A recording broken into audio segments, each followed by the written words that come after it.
Good morning. Good morning. As you know, this is the time of the year where we do the mayor's estimate, the budget, and we've delivered the budget over to the city council today. And when we do that, we have this meeting with our mayor's managers meeting.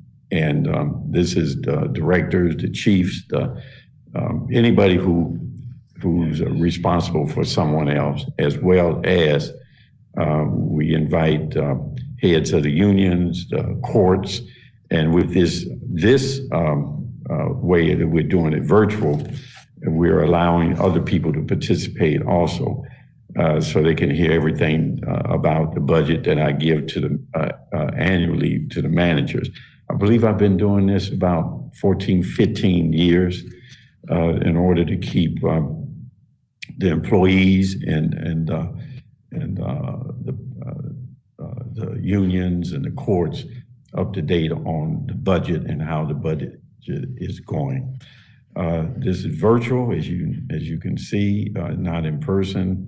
Pandemic has caused a lot of changes and things, but the good part about it, it really has allowed us to open it up to a broader range of people so they can hear about the budget. So we'll get started. The city of Cleveland, hopefully you can see this on your screen, but the city of Cleveland has a $1.8 billion, that's with a B, operation. We're a municipal corporation chartered by the state of Ohio. And in that $1.8 billion, we have the general fund operation and our enterprise funds.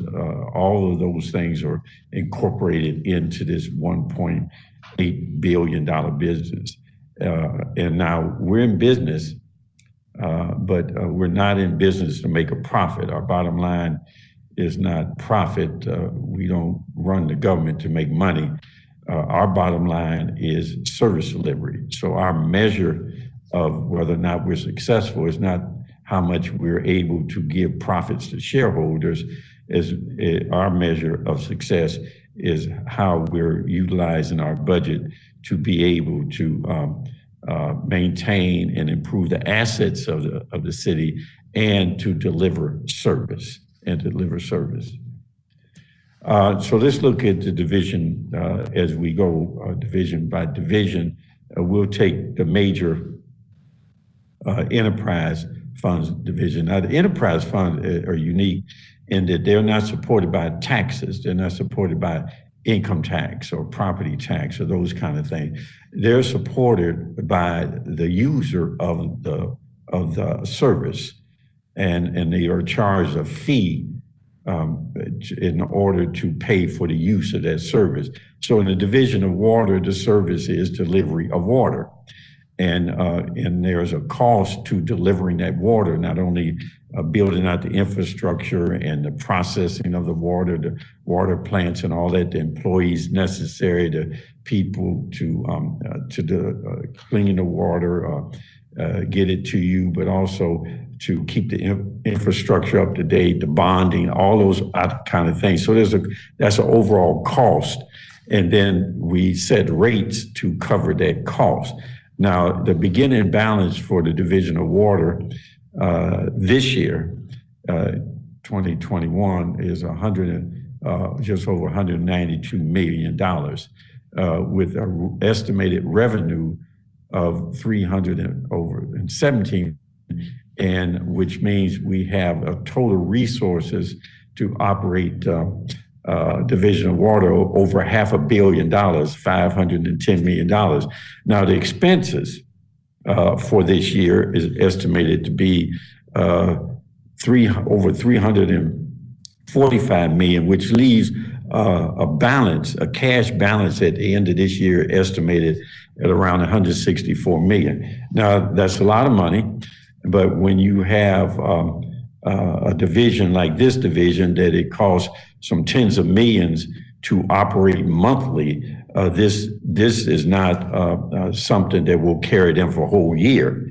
The other part to this is that in order for us to keep our rates low, as we have the rates for delivery of water service to the customers, one of the things we do is we pay cash for stuff and rather than borrowing everything, because when you borrow, then you have debt service, which is part of your annual cost. And that debt service gets pretty high when you're spending hundreds of millions of dollars, borrowing hundreds of millions of dollars to maintain infrastructure.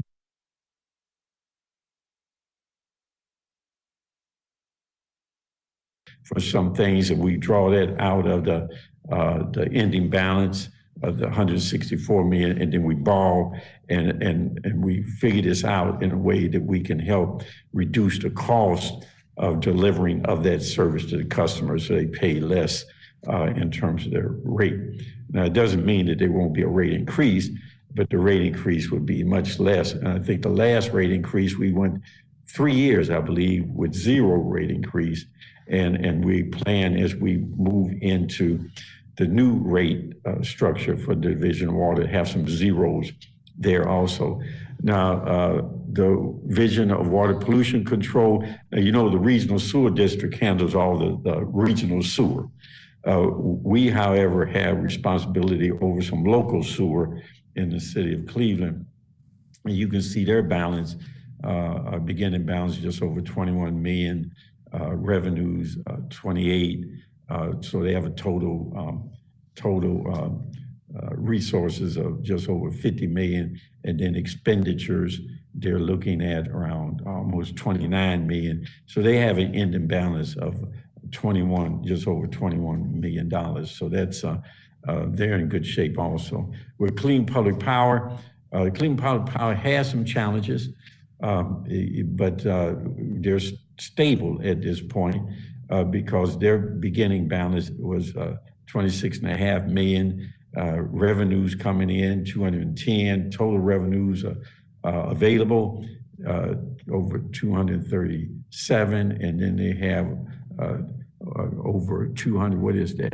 $210 million of estimated expenses. So they'll have about a $27 million balance. Now we're still working with Clean Public Power and looking at its rate structure, its capital needs, and there's a lot of things that we're doing in order to stabilize Clean Public Power for the future. And so we're watching Clean Public Power closely, so as we look at their ending balance and what it is that they're able to do. Now, you know, Clean Public Power is put in LED lighting, and if it's not completed, it should be pretty much completed throughout the city of Cleveland. And part of the debt service of that is I think the general fund is picking up some of that, but it's an initiative of Clean Public Power. The Department of Port Control, now of the major enterprise funds, the Port Control is the one that has the most challenges. The reason why is because Port Control is driven by passengers. Remember, these are enterprise funds, so the use of the service is paid for by the people using it. So the cost of running the airport is paid by the people using it. And during the height of during the beginning of the pandemic, they were down to maybe 500 or 600 people per day using the airport, which was down from probably, I don't know the exact number, but I would say over 20 and as high as 30,000 people per day in using the airport. I hope I'm not overestimating that, but I'm telling. But the point is that having 500 people a day as opposed to even at 15,000 or 20,000 people a day, you can see the fall in revenues that they had. So there it's taken a pretty good hit, but they are, and I'll explain why they have a beginning balance of 95 million. Their revenues, they project to be 151. and total revenues available 247 with an expense of 151. Now, the reason I'm looking so close at this one, as based on what I just explained to you about their challenges, if you notice, the numbers come out to be the same. So anytime somebody gives me a budget where the numbers are exactly the same to the penny, it just makes me look closer. So I'm looking very close at the port of the airport, because they do have challenges. They're meeting their challenges, and I think they cut costs about $19 million last year, and a lot of things. But we're watching the airport closely because they do have financial challenges based on the economy being down, fewer passengers, less landing fees, all those other concession fees, less parking, all of that. But they're working through it, but we still keep an eye on them. Now, the Division of Water, as I mentioned, and Clean Public Power and Water Pollution Control are financially stable at this point. As I also mentioned, Port Authority does have some challenge, the airport. They did receive $46.4 million in COVID-19 relief funds, which helped them get through last year, and they've taken a portion of that, I think around $8 million, and carried it over into this year so that they can help to fill the revenue cost gap that they have. And they're also continuing to review their expenses and trying to bring them in line. So again, we're watching the airport. They should receive some additional COVID-19 funds this year to help make up for lost revenues. And with that, we can work with them in getting through this year in terms of balancing their budget. The good thing about the airport is that the mantra there is be prepared to be competitive in the airline business regardless of what happens in that industry, meaning that we have to be fluid and flexible enough to adjust whenever there is a problem at the airport, whether there's mergers or dehubbing, in this case, loss of revenues. So we have to be very fluid at the airport, and they've been able to do that, and that is why they're still on their game out there and doing a good job and staying on their game. But we are paying attention to them. Now, this is the general fund budget. The general fund budget is about 1/3 of the overall budget. Remember, it's $1.8 billion. The enterprise funds take up about 2/3 of that, and the general fund takes up the 1/3, around 1/3.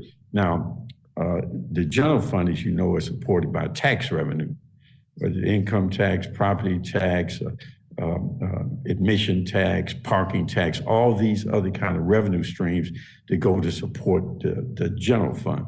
Now, we have been structurally balanced, and before I get started on that, let me tell you, I want to thank everybody again for passing the 0.5% income tax in 2016, because if that 0.5% income tax had not been passed, this would be an entirely different conversation with you in terms of the budget, our ability to work our way through these challenging times, the services that we deliver, whether people are laid off or not, all of that would have been a completely different conversation. Even with the settlement agreements that we worked out and the pattern of wages and benefits that we worked out with the collective bargaining unit, it would have been completely different if we had not received that 0.5% income tax increase. So I want to thank the voters of the city of Cleveland for doing that. But getting back to this year we're starting off with $43.5 million.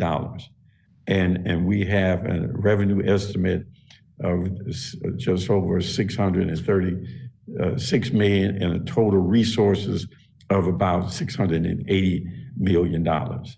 Now, and the estimated expenses of $660 million, leaving us around what we project to be at the end of the year, a balance of $20 million. But let me explain this to you. This is not a structurally balanced budget. A structurally balanced budget is when you have enough revenues coming in that year to cover the cost of you operating that year, and you don't need carryover money to fill a gap between the cost of running the city and the revenues you receive that year. We had, for about a couple of years, we had a structurally balanced budget, again, because of the 0.5% income tax increase. We had a structurally balanced budget because we were able to raise enough money in a year to cover all of the costs that we had in that year, plus have a balance left over. So we were structurally balanced. We're not structurally balanced anymore. And as we go through this, you'll see why. Because of the impact of the pandemic on our economy and all the revenues associated with various taxes that would come in for the general fund. So what we did was, since we had we started the 2020 with around $43 million of carryover money, but we were structurally balanced in 19. We anticipated and we budgeted in for a recession, meaning that we figured that there would be a downturn in the economy that would result in less revenue coming to us because there would be less profits, people may get laid off and all that other stuff. Well, we didn't know that, and we anticipated that would happen the fourth quarter last year or the first quarter of this year. Well, what we did not know was that we were going to be in the midst of a pandemic, and that pandemic occurred in the end of the first quarter of last year. So the loss of revenue and the downturn in the economy came much sooner than we expected, and it was much deeper than we expected. But we did expect one, and if we had not set aside $43 million to deal with that, we would be in serious difficulty right now, even with the 0.5% income tax increase. So what we did was, not only did we budget for a downturn in the economy, once we saw the pandemic take effect and the effect it was having on our revenue streams, we began to do cost-cutting measures, stop the hiring and not fill vacancies, things like that, do other cost-cutting things, to do decertification of contracts, other things that we did. So a combination of having this money that we had set aside for the downturn in the economy and immediate cost-saving measures really allowed us to minimize the negative impact on our general fund budget.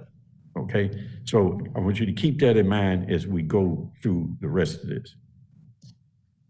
Now, as I said, in 2020, there were two major events that impacted our general fund budget: COVID-19, the pandemic, and the social unrest.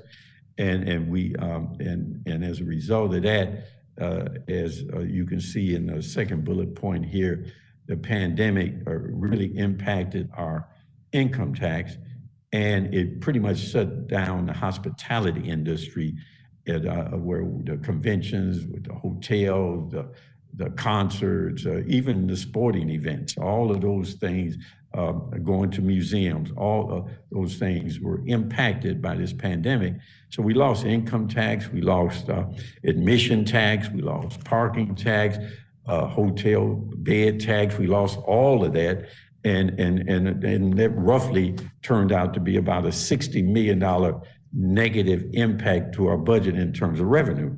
Now, it's $60 million of lost revenue, even though our budget was around, I forget what it was last year's, $670 million. You're talking about just under 10% of lost revenue. That's significant. But as you know, you were not laid off last year. And you did not it did not hamper your ability to deliver service.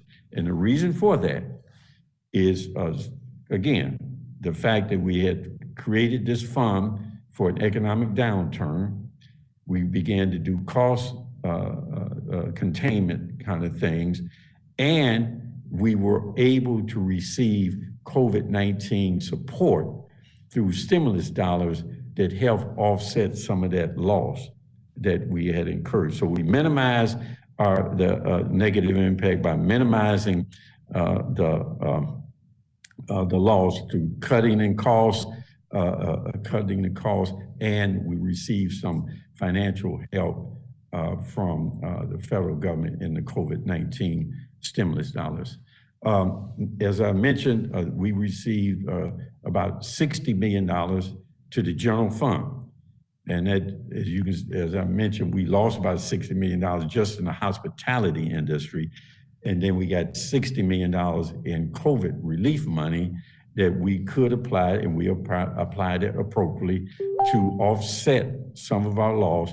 And as a result of doing that, we were able to prevent laying you off and your people off, and we were able to prevent the cutting of services. Now, but we're still haven't recovered from that. So what was going to happen as we go in, as we compare last year and other years to this year, you will see there's a decline in revenue. That decline in revenue is occurring because we are not expecting that economic activity to return this year because we're still in the middle of a pandemic. So there will be a decline in revenue. But at the same time, there's a decline in revenue. We have instituted permanent cost cut, so we have reduced our expenditures.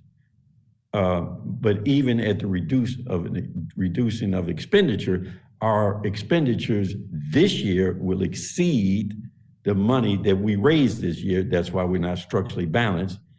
And that's where that $43 million comes in, carryover this year, because it will cover that gap and will leave about $20 million.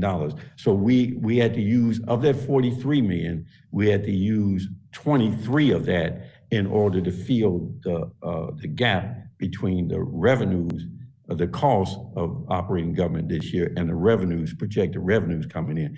That's why we're not structurally balanced, but we at least were able to carry over money, and we'll use $23 million of that in order to cover that gap. That, I'll get to the punchline later, but that then leaves us with a projected balance, as you can see here.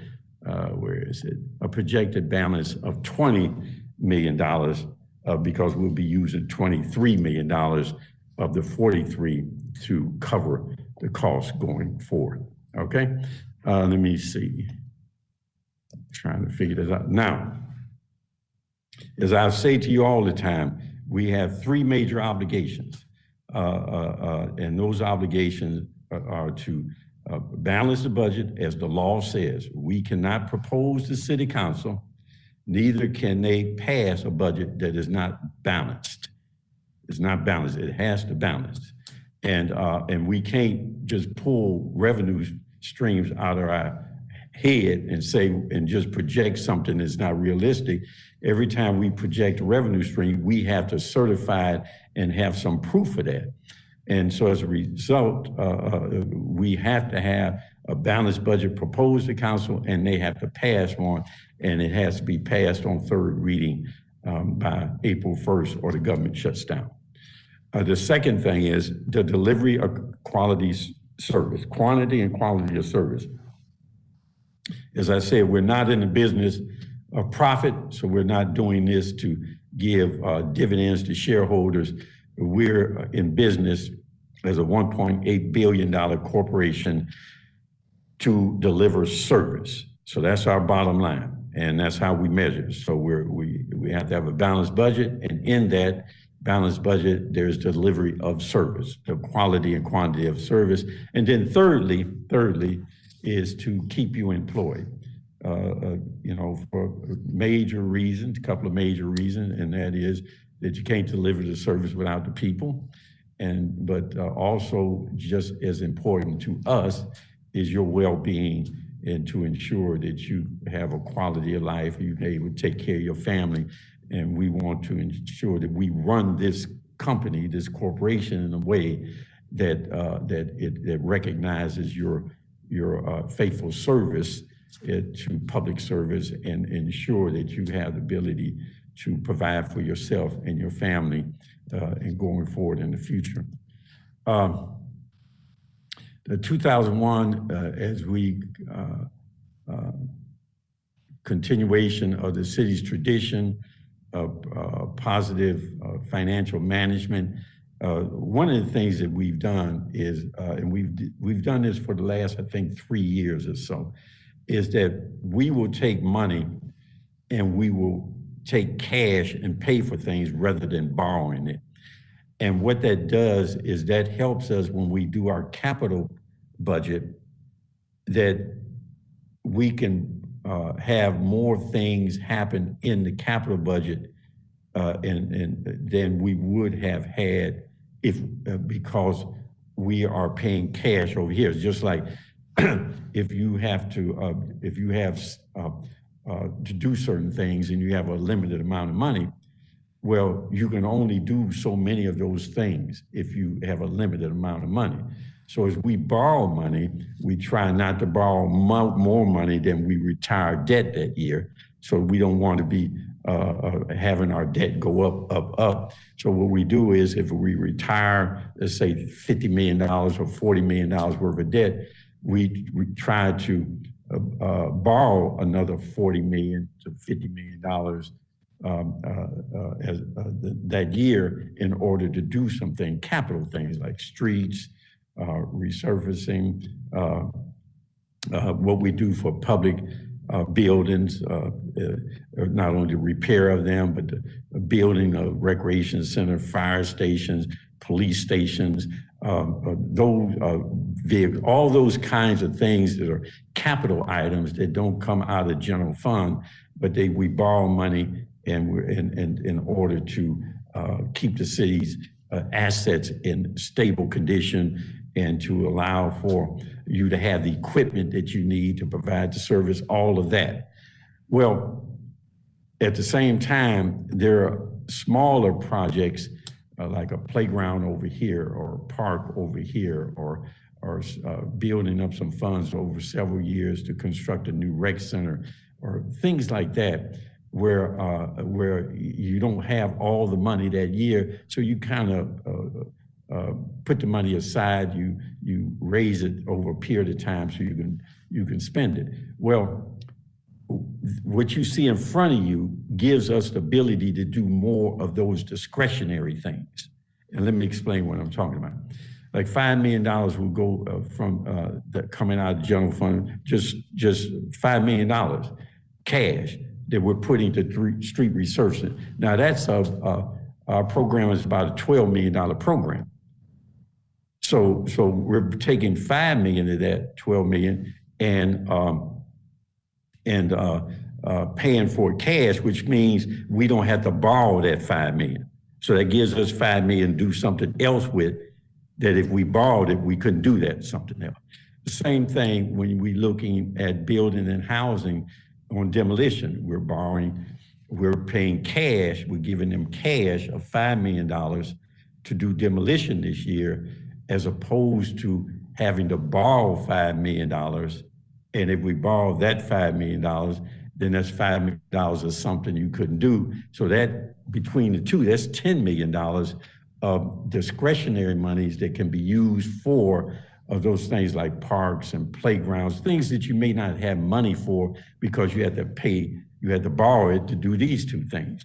The same thing with our vehicles. Even though you don't see that on here, we'll probably pay vehicles this year with cash out of RIT and rather than borrow that. So that's probably another $10 million right there in order to keep our rolling stock, our fleet in proper working condition and modernized and, you know, have a fleet that you can do service with.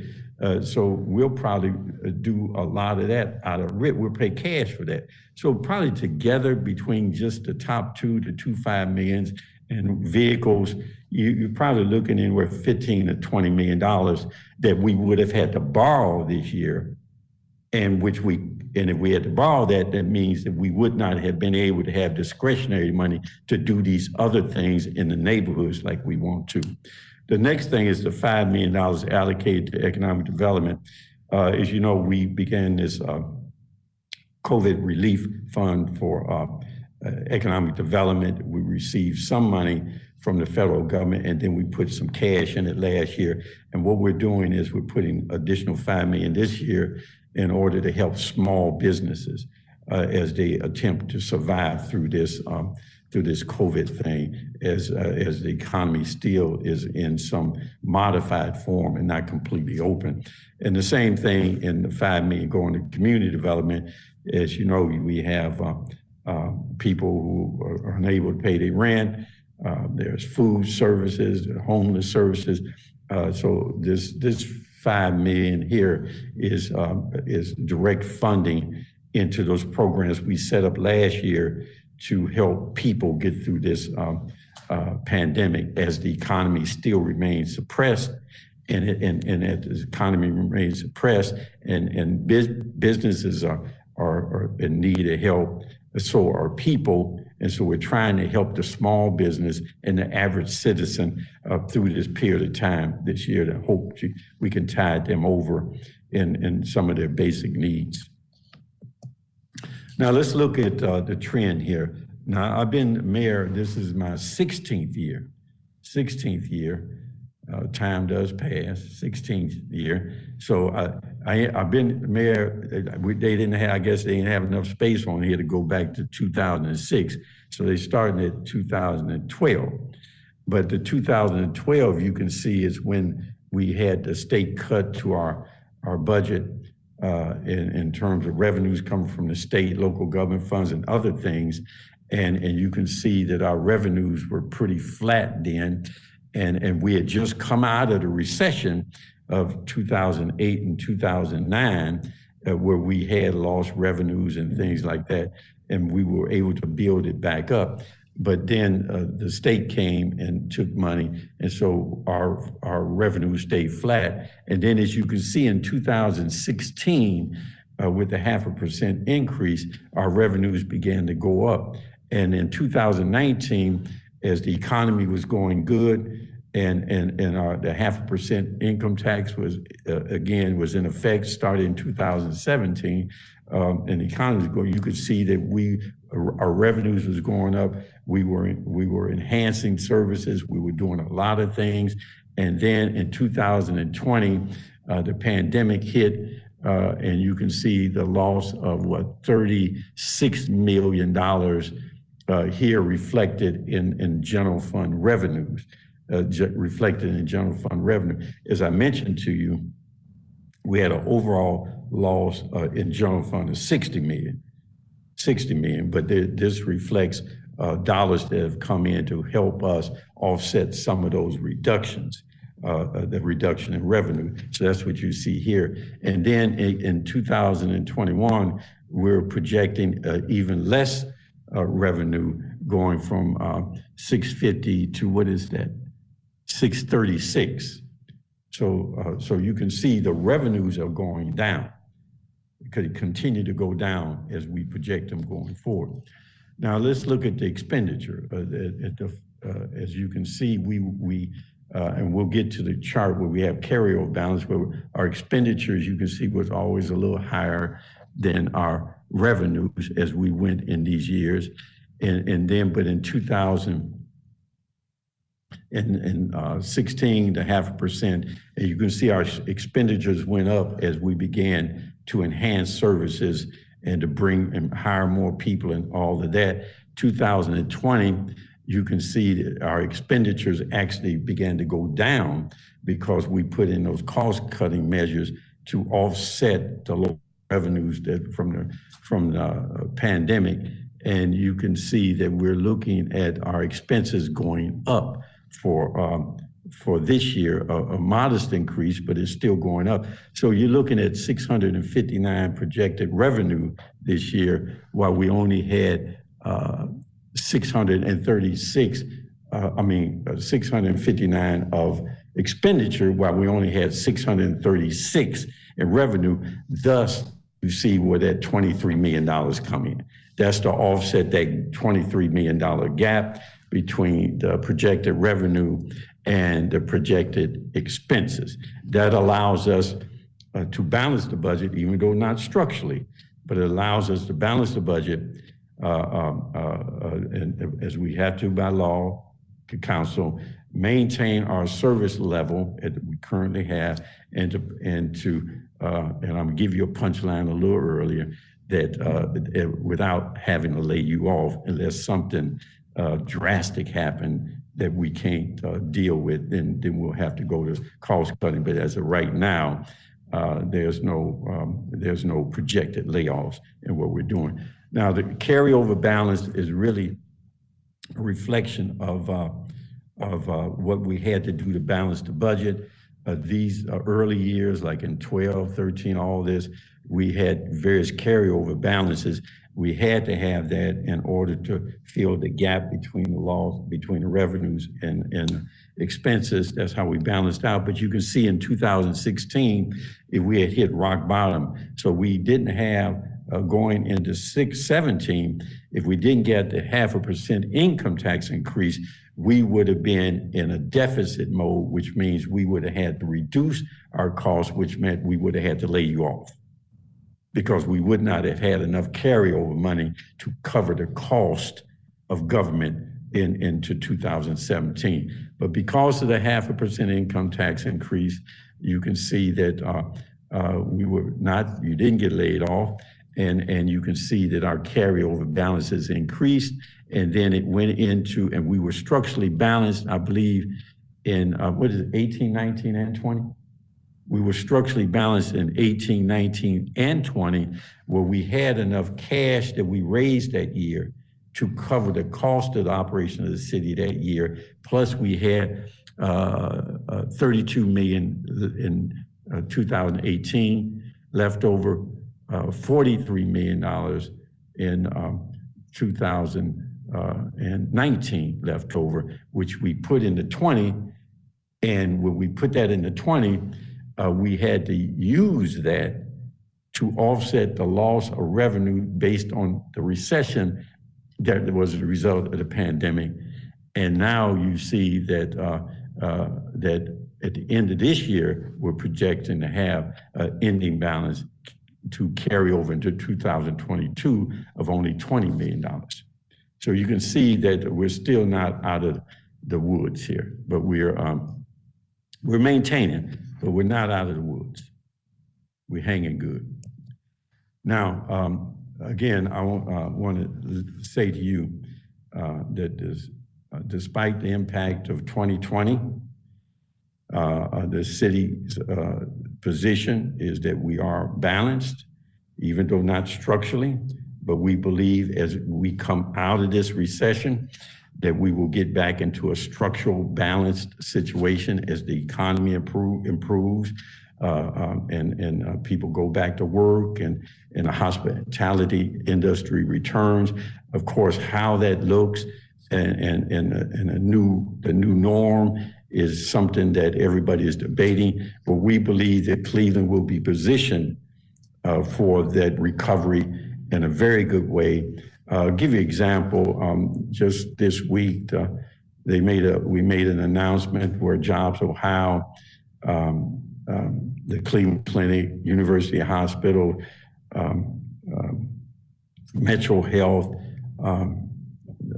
Cleveland State, Case Western Reserve University made an announcement of an investment of $565 million in what they call innovation zone.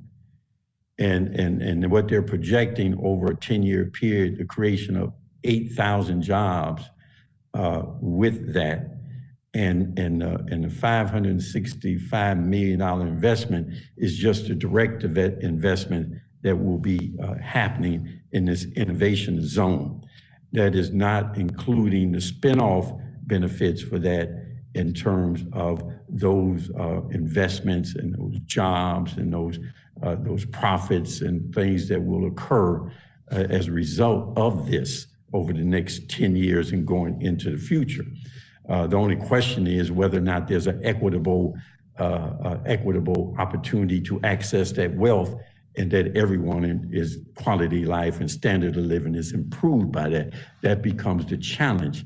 But the point I'm making here is that we believe that we will be well positioned for the future because we're doing investments now, hard times, in anticipation of good times. And so when this economy begins to come back, we would, as a city, not be in default. We will be able to meet our bottom line, which is balancing the budget, providing service, and keeping our people employed. And so we will be able to move forward into that new reality in a way that will be good for the city of Cleveland, good for this region, and also good for the citizens of the city of Cleveland, you as employees of the city of Cleveland. So finally, I want to thank you for your service. Thank you for hanging with us, for hanging with me for 16 years as your mayor, but also hanging with us through challenges. Because one thing I'd say to everybody, that no matter how much drama sometimes exists in the family of public service, the city of Cleveland sometimes, and that when it get down to hard times and challenging times, you've always stepped up. And you're stepping up during this pandemic, and I'm proud of you, and believe me, other people are watching you, and you're on your game and you're doing a great job. So again, thank you very much. And I hope that explains everything. And the punchline, as you always wait for, is that you're not getting laid off, hopefully this year. All right, thank you very much. Now I'll put my mask back on so I'll be COVID safe.